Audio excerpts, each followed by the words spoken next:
A number of years ago, the Writers Guild of Ireland gave an award to the Writers Guild of America for their services to writers in respect of the strike which had just taken place.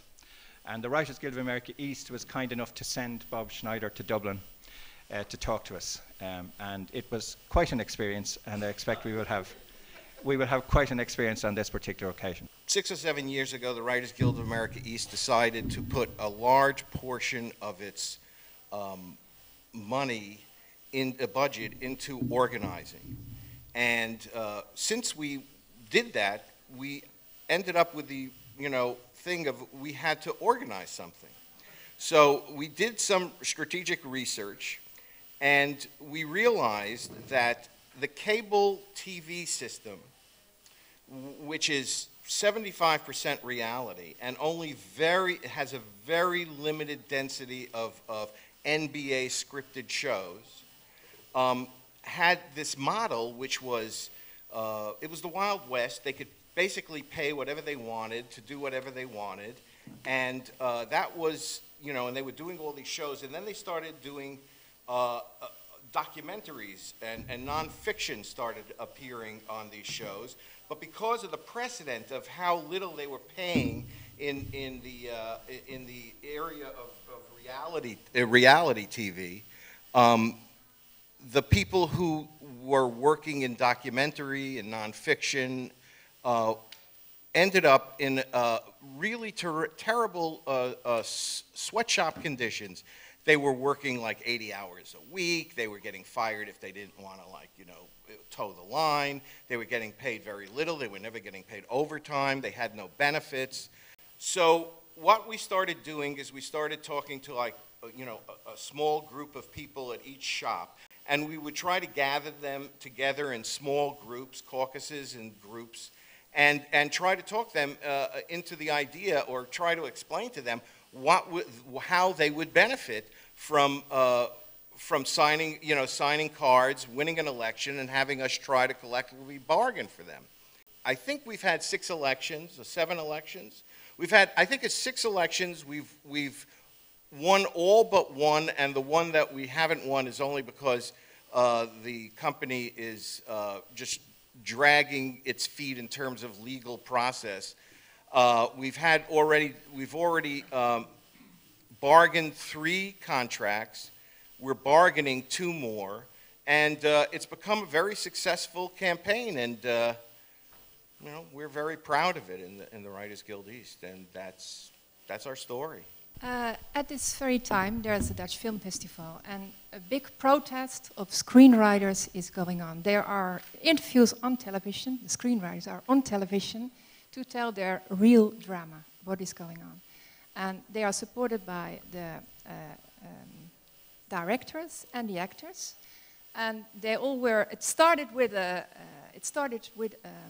article in a newspaper of a prominent screenwriter, and he was just telling, the biggest sponsor of the Dutch Film Festival is UPC, and UPC claims in all his advertisements that they are a big fan of the Dutch film, and he said, how can they be a big fan of the Dutch films when they stopped for 2 years paying cable fees to the main filmmakers, the screenwriters and the directors. After this article, a sort of riot started where social media and everything was, we were called by the director of the film festival, we were called by the director of the film fund, and we thought, this is new. Some people are calling us instead of we calling them, so something is going on. And so we grabbed the occasion and we lifted this protest into a real big thing now.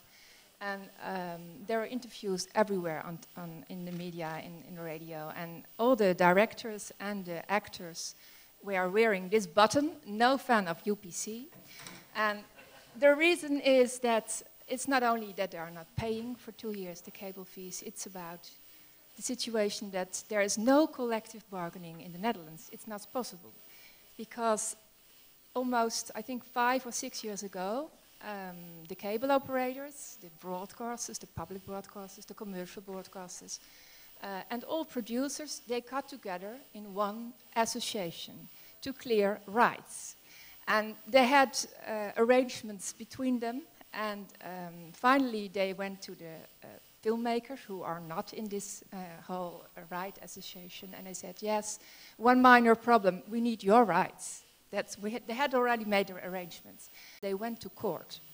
The directors, they lost the case. The screenwriters, they won the case. Just 1 month ago, they won the case. And there were about 60 screenwriters in the courtroom. The cable operators were there on the other side.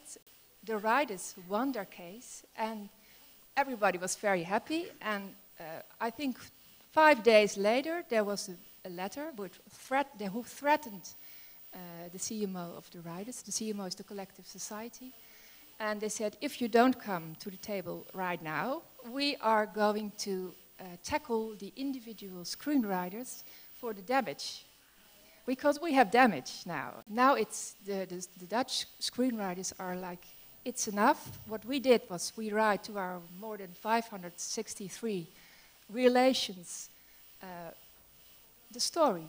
Because a lot of people a lot of producers and a lot of broadcasters were not aware. They didn't know our story. At the end of the 90s, creative people, authors in general in Germany, began to complain that they are not well paid for the work, for the creative work they were making and doing. And so the associations of all the different creative workers and the authors, they went to the politicians, to the government, to parliament, and said, this is a situation which cannot go on. And they were fighting for a couple of years to change and this is the difference to America, for example, the copyright law, to give the authors in general a right to have a fair fee in the contract. You have the right, it's written in the law that every author, every screenwriter, which is important for us, has the right to get and receive from his individual partner, like the broadcaster or the producer, a fair fee. But nobody knew what is a fair fee. This was very difficult, and the parliament who made the law, they said, well, we cannot decide what is a fair fee in the different branches. Musicians are differently paid than screenwriters, directors are differently paid than painters, etc., etc. So we started on demand of the producers to negotiate an agreement until many years. To make this long story short, in the end, after another 3 years of negotiating with this public broadcaster, in 2012, in the spring of 2012, we finally found an agreement and have this joint agreement, which as a lawyer, in my personal point of view, I think, of course, technically it is, according to the law, a joint agreement, although the public broadcaster denies it, and they say, it's not, it's totally voluntarily, we did it, but finally we have it. It's very difficult, and it's a long, long fight, so it began at the end of the 1990s, and only in 2012 it came to the first joint agreement between the German Screenwriters Guild and the public broadcaster. You said, David, the specifics of the situations in different countries can be very different, but all the themes talked about so far are the same themes that we take up and use. The origin of our ability to collectively bargain is in copyright law. It's not a right to equitable remuneration, but rather the work for hire doctrine, which assigns the copyright to the employer. And even though a lot of our employment, or most of our employment, is freelance, our copyright law specifically treats motion picture work as work for hire. In the context of our industry, our collective bargaining agreement, as David implied in the name of it, is a minimum basic agreement. We set minimums that writers can be paid, and in fact, the net result of that is many writers get more than the amounts in our contract. Our collective bargaining agreement does not actually set the price of writing in our industry. We are not constantly pushing up the top maximum amount that all the writers are earning. their agents, writers on their own and with their agents and lawyers are getting this above scale, above minimum compensation. What we're doing is pulling up the bottom. We're pulling up the minimum that writers can get paid. And so we're saying if a writer writes a certain project, they should get a minimum amount in different ways, either as an initial fee or as a residual or reuse fee when their work is exploited in a certain way.